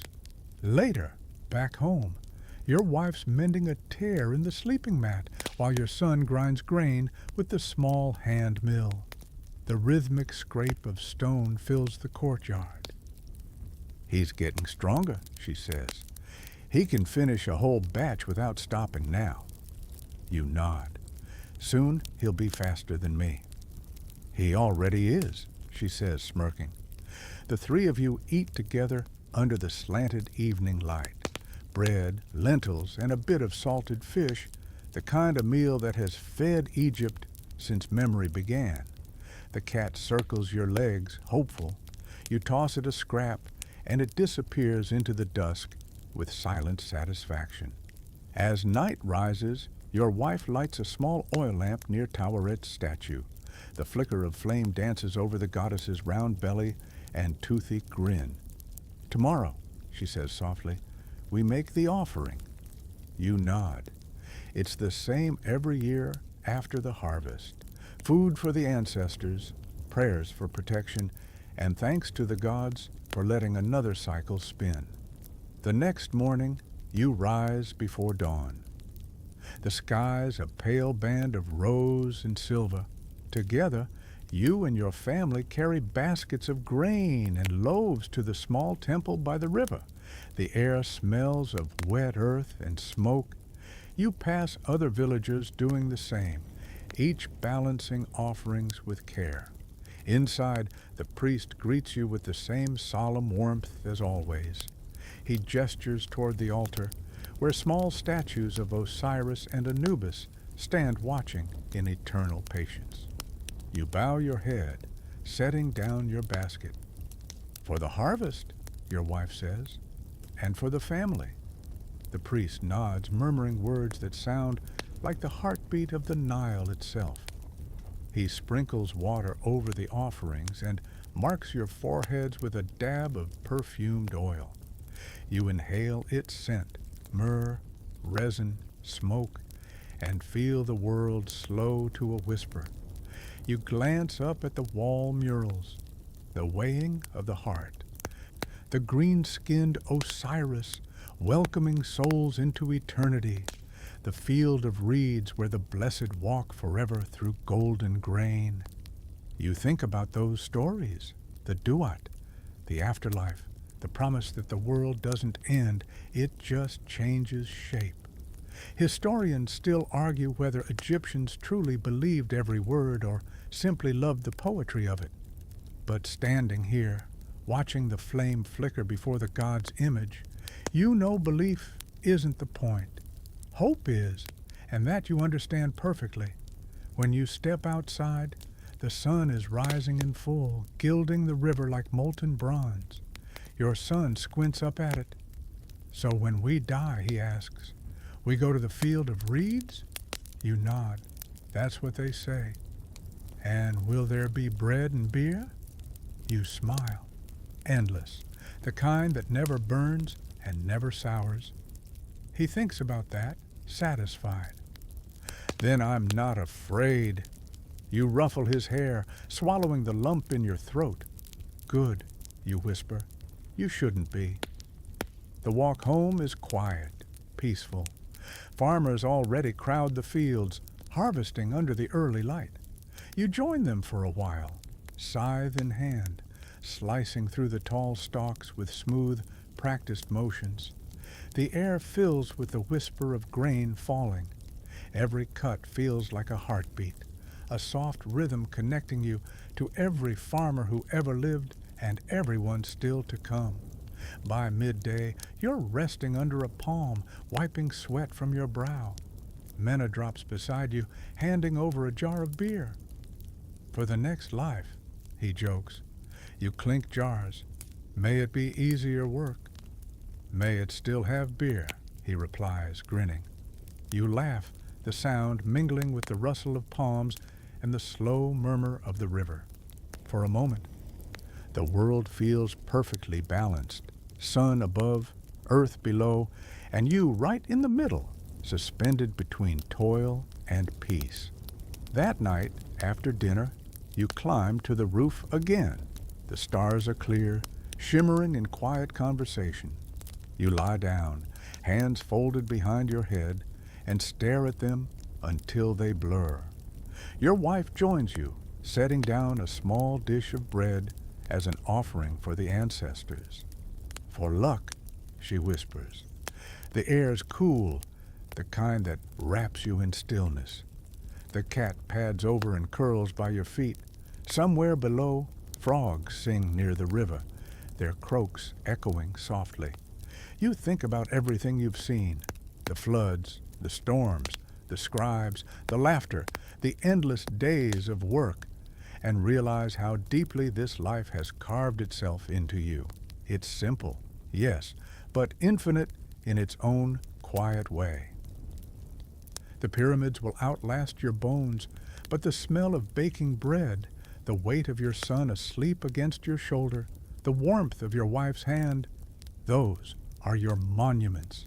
You exhale slowly, eyes half closed. Maybe eternity's just this, you murmur. The same river, the same stars, the same love, again and again. Your wife smiles in the dark. Then eternity's not so bad. You take her hand and let the silence grow thick and gentle. Somewhere the Nile sighs its endless lullaby, and the gods, if they're listening, smile quietly back. The stars blur one last time before your eyes close. The night hums around you, soft as linen, steady as breath. The air cools, the lamp flickers, and everything slows.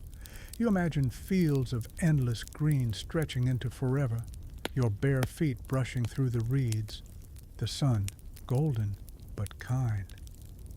Somewhere ahead, the sound of laughter carries, your son's voice, your wife's song.